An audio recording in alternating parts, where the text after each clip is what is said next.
everyone, and welcome back to English Speaking Nerds. This is our little corner of the internet, and we like to think of it as the place where English feels warm, safe, and wonderfully human. I'm Maya, and I am so glad you're here with us today. And I'm John. And today, we're talking about something that lives at the intersection of our biggest dreams and our deepest fears: travel.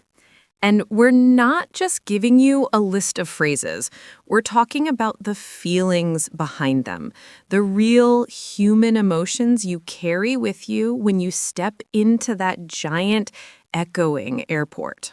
Before we jump in, if you're here because you want to speak English confidently or just feel a little less alone in your learning journey, would you consider subscribing?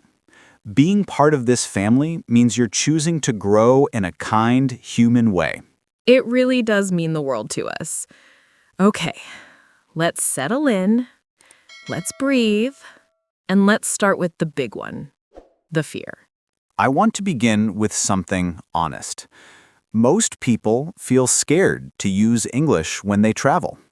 Even people who study for years. Even people who get straight A's in their grammar classes.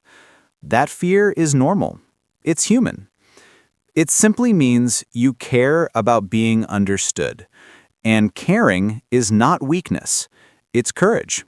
That's so true. The fear isn't really about grammar, is it? It's about connection. It's the fear of, what if I don't understand them? Or what if they laugh at my accent? Or what if I freeze and just look stupid? That feeling can be so heavy. I've carried it, you've carried it, everyone has. Oh, absolutely. I'll never forget my first solo trip. My hands were shaking so hard at the check-in counter, the staff probably thought I was freezing. I wasn't cold. I was terrified. I had practiced my one sentence for an hour in the taxi. I would like to check in for my flight to London. I got to the desk, and the officer, without looking up, just said, "Checking any bags?" My brain completely shut down. I heard Chechnya bags. I panicked. I had no idea what Chechnya bags were. I just said, yes, bag, and pointed at my suitcase like a confused mime. Oh my goodness. But that's the perfect example. Nobody judges you as much as your mind thinks they will. The staff member probably didn't even notice. They see hundreds of people, all trying to communicate. They don't remember your mistake, but you remember the relief of getting that boarding pass. People respond to effort. They respond to kindness. Exactly. And that's our first big secret for today. Travel English isn't about sounding smart. It's not about using complex words like henceforth or moreover. It's about surviving with clarity and kindness. I'd like to check in, please. That's enough. That line can carry you through half the airport. And one of the most powerful sentences when you travel, I call it the magic key, is, "Sorry, could you repeat that, please?" That sentence is courage disguised as words. It doesn't mean, "I'm stupid." It means, "I'm trying. Please help me." And 99% of the time, the other person will. They will slow down, they will rephrase, they will point, they will help. Yes, even native speakers use that sentence all the time. I use it when the airport is too loud, or when someone has a strong accent, or when my brain is just full. It's not a failure, it's a tool. And there's a second magic key for when you're the one speaking and you get stuck. And this one might be even more powerful. We'll get to that in a minute. But first, let's talk about what might be the single most terrifying room in the entire travel experience. Oh, I know this one. The long, quiet lines. The serious faces. Immigration. passport control. I think one of the most emotional parts of traveling is when you hand your passport to someone. It feels like handing over your identity, your story, your fears, your hopes, all in one booklet. And then you have to speak English on top of that. It's a lot. It feels so vulnerable, but you don't realize how strong you are. Let's give everyone the exact, simple script. This is all you need. They will ask, "What is the purpose of your visit?" And your simple, honest answer is tourism, or I'm here on business, or I'm visiting family. That's it. You don't need to say, well, I plan to see the museum on Tuesday, and then my cousin, who I haven't seen in 5 years, is picking me up, and we might go to the beach if the weather is good. No, just tourism. Right. Keep it simple. Next, they will ask, "How long are you staying?" Your answer? For 2 weeks. For 10 days. A simple, short, factual answer. Then, where are you staying? Your answer? At the Grand Hotel. Or at this address with my cousin. It's a great idea to have the address and phone number of your hotel or your family member written on a piece of paper or on your phone ready to show them. Okay, but here's the hook. What if they ask something weird, something you didn't prepare for? Ooh, this is the real test, and it happens. They might ask, what is your occupation? Or what do you do? Simple answer, I'm a teacher. I'm an engineer. I'm a student. They might ask, how much money are you carrying? This question scares people, but it's not a trick. Just be honest. I have $500 in cash and my credit cards. They just need to know you can support yourself. And if they ask anything you truly do not understand? You use magic key number 1. You smile, you look them in the eye, and you say, "I'm sorry, I don't understand. Could you please say that more simply?" That is 100% okay. They are not trying to trap you. They are trained to deal with non-native speakers. They just want to know you are a legitimate visitor. Clarity and honesty. That's all. Speaking of vulnerability, can I tell you something personal, Maya? Of course. There was a time when I avoided speaking English in public, even after I was fluent. I was terrified of judgment. I felt like my English wasn't good enough, my accent wasn't clean enough, my voice wasn't confident enough. If I was at a table with native speakers, I would physically hide. I would let my friends order for me.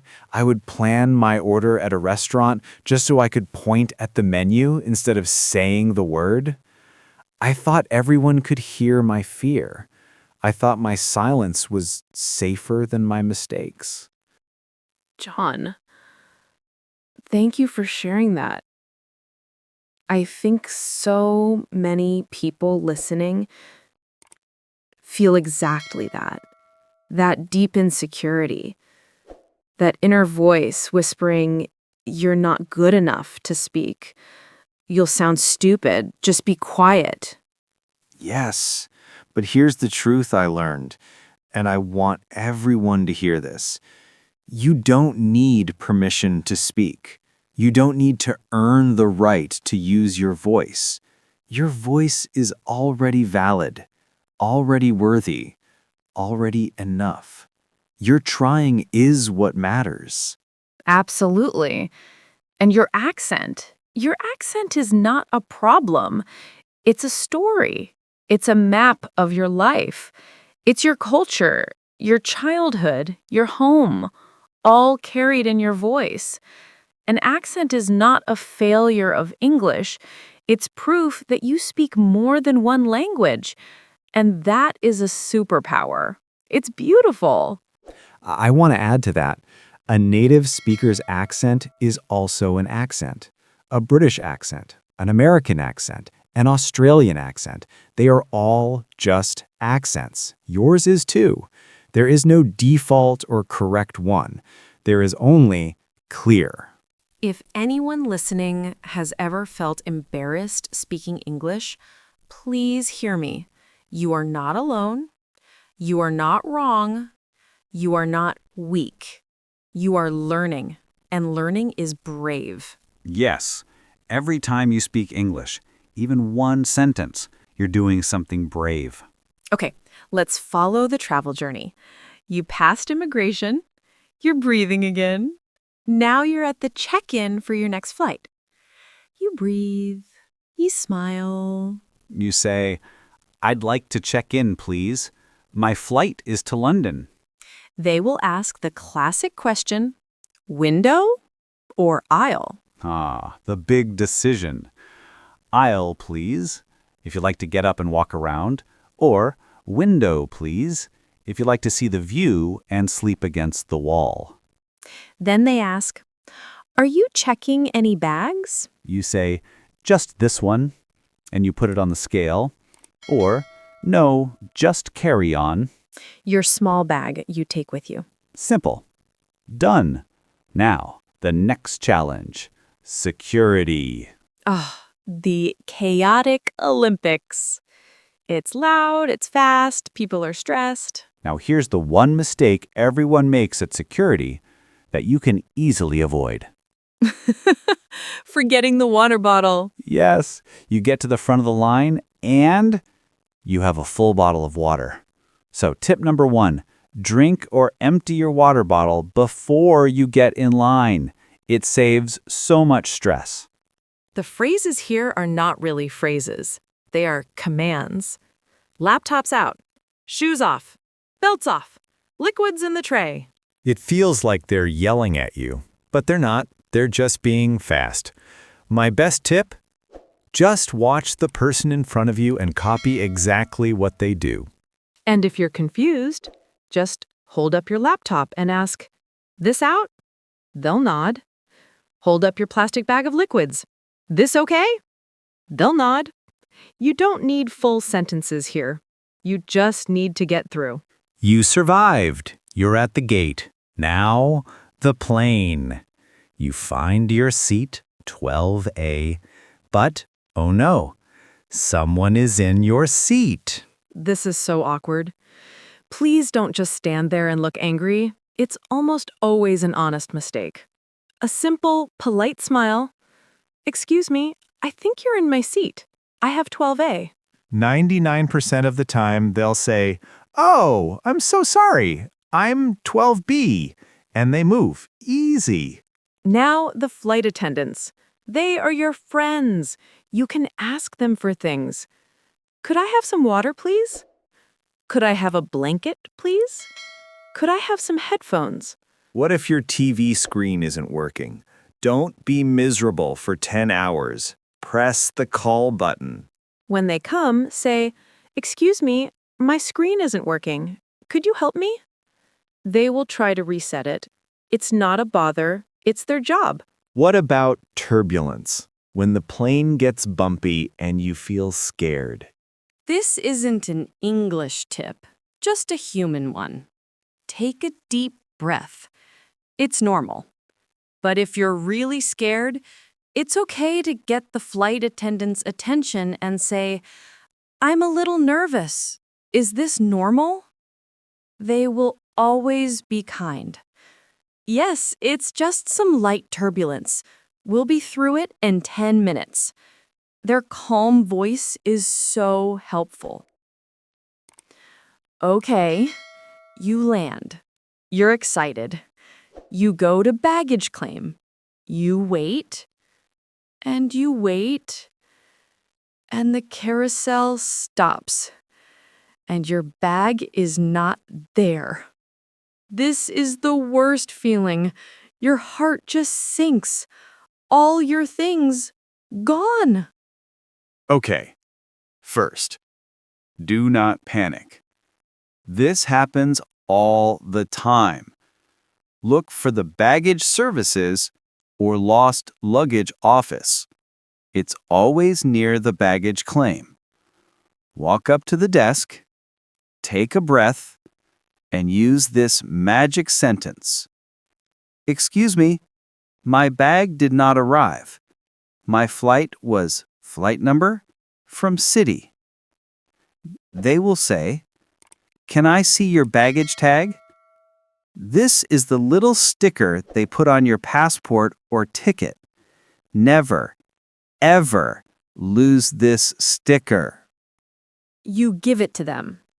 They will ask you to describe your bag. It's a large, blue, hard-shell suitcase. Or, it's a black backpack with a red ribbon on the handle. Pro tip? Always put something unique on your bag. They will ask you for the address of your hotel. I'm staying at the Grand Hotel at address.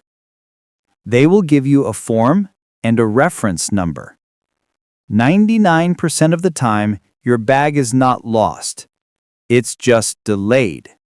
It will arrive at your hotel the next day. Okay, you, but not your bag, finally arrive at the hotel. You are so tired. You walk to the front desk.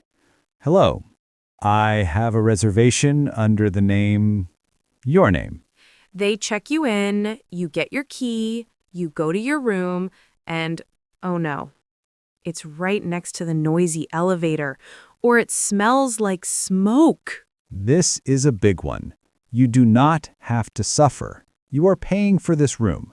It is 100% okay to ask for a change. Go back to the desk, be polite. Excuse me, I've just been to my room 301, and it's very noisy. Is it possible to have a quieter room? That phrase, "is it possible to," is a beautiful, soft, polite phrase. Is it possible to have a room on a higher floor? Is it possible to have a room with a better view? If they have one, they will give it to you. What about other problems? Hello, the Wi-Fi isn't working in my room. Hi, the air conditioner seems to be broken. Excuse me, my room key stopped working. They will say, "We'll send someone up right away." Simple. Now, let's talk about that second magic key I mentioned earlier. Oh, yes, I love this one. The first key was, "Could you repeat that?" for when you don't understand. The second key is for when you are speaking and your brain just freezes. You can't find the word. The what do you call it technique. Exactly. You're trying to explain something. You're at the front desk. "Hi, I need one of those paper things, what do you call it, that shows the city." And the other person will jump in. A map? Yes, a map. Thank you. You don't need to know every word in the dictionary. You just need to describe it and use the hook, what do you call it? It turns a moment of failure into a moment of teamwork. I need what do you call it? The thing for the electricity to charge my phone. An adapter? Yes! It works every time. Okay, my favorite part, exploring. And food. Let's start with a cafe. You walk in. Can I have a regular coffee, please? Could I have a cappuccino to go? To go, or takeaway, means you are not staying. Or, I'll have a latte for here. For here means you are staying. Now, a full restaurant. This is where the fear comes back. The menus are complicated. You walk in. "A table for two, please?" They sit you down.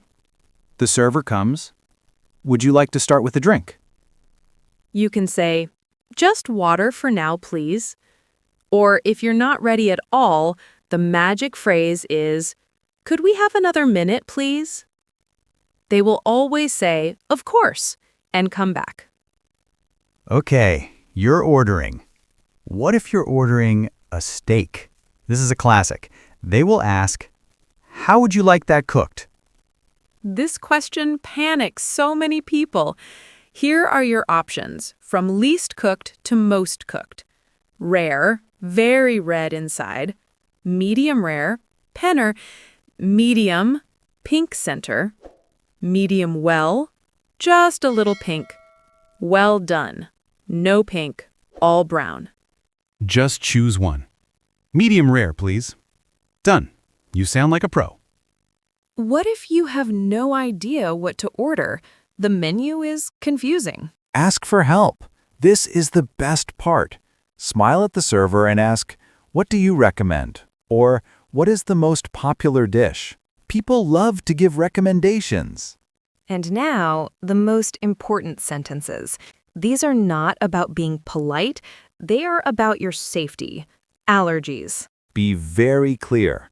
I am allergic to peanuts. Does this dish contain any nuts? Don't be shy. My allergy is very severe. Can you please check with the chef? This is your health. It is not rude, it is necessary. The meal is over. It was delicious. You need to pay. You catch the server's eye and make a little writing in the air gesture, and you say, "Could we have the check?" or "Bill, please?" See? Every step is just a series of simple human sentences. What about getting lost? You will get lost. Getting lost is part of the fun. You find a kind-looking person and say, "Excuse me, could you tell me how to get to the museum?" And inside a taxi, here is my biggest tip. Don't even try to pronounce a complicated street name. I need to go to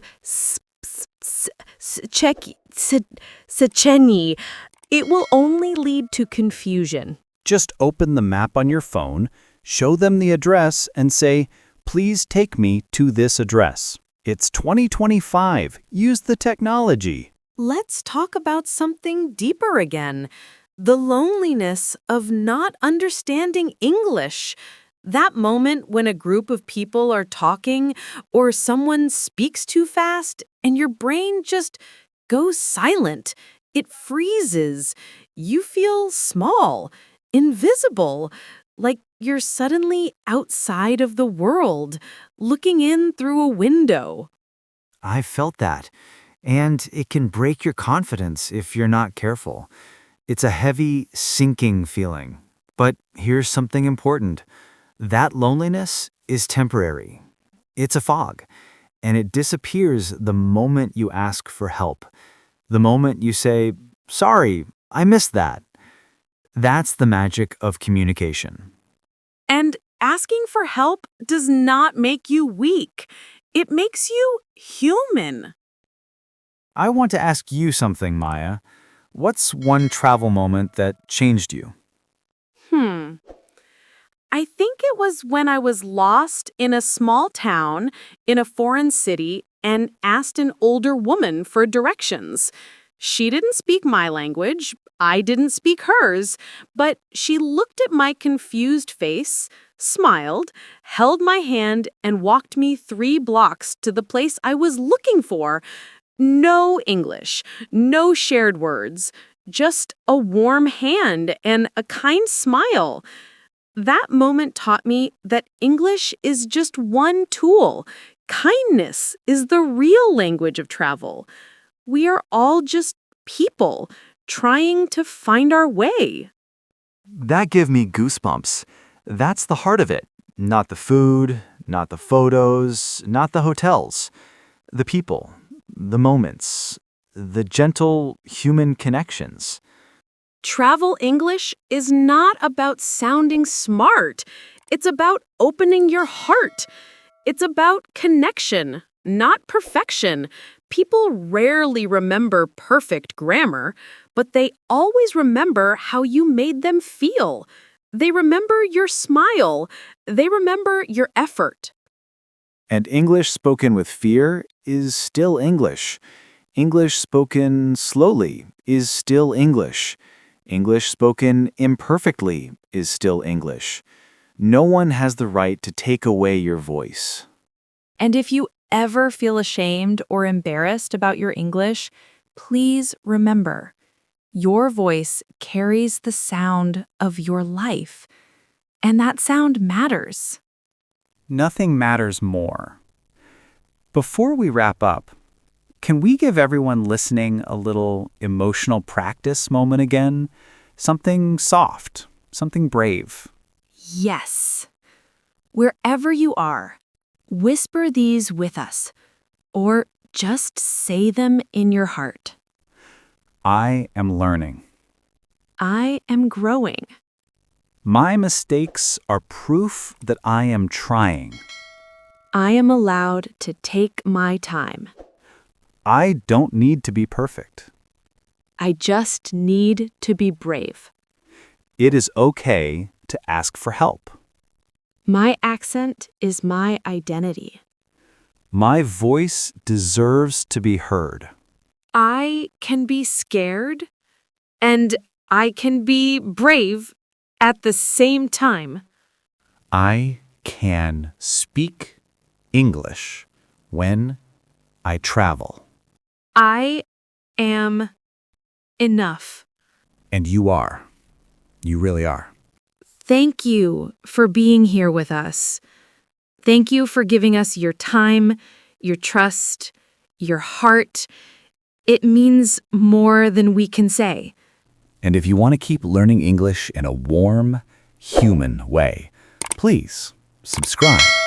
We'd love to see you again. Until next time, stay curious, Stay kind stay brave. and stay beautifully, wonderfully human. We'll see you in the next episode. Safe travels, friend. Today, tomorrow, and always.